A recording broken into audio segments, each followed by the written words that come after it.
All right, today we're gonna install a CarPlay jumper on a 2019 Street Glide. I'd like to give a shout out to the YouTube channel, That Harley Couple. They did a great job with their video.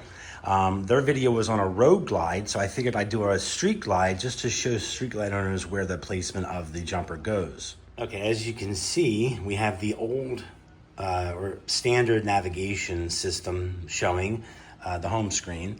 First thing we're gonna do is remove the fairing. So to do that, we're gonna remove this bolt here, this bolt here. There's two matching bolts on the other side. And then of course we have 3 bolts on the top for the windshield on the top of the fairing. You're gonna use a T27 Torx bit to remove those bolts. We don't actually have to pull the full fairing off of this. As you can see, it's gently resting on the fender. You can leave your headlights attached. This is the clip that we're looking for, the light gray clip or adapter. I'm not even sure what you call this, input, whatever. But you just pull this out and we're gonna stick that jumper in. Okay, so once again, here's the jumper. I got this on Amazon. It was the one recommended to me. I'm gonna put the link in the description. I think at one point this was around $30. I actually got this for $9.99 with 1-day delivery on Prime. You can see if you just slide it right on top, it'll click in place. Okay.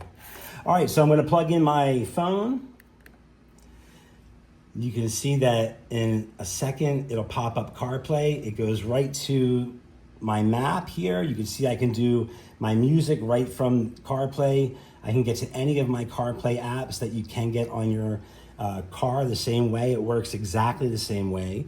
One thing you do want to note is you have no microphone. So you're going to have to type in on your Maps app on your phone or your Google Maps app on your phone, whichever one you prefer to use, where you want to go and start it. As soon as you do, it will immediately open up on your maps and you can use your navigation.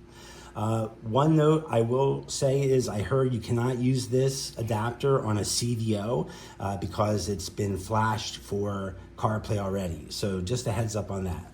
All right, let's put the fairing on and go out for a ride.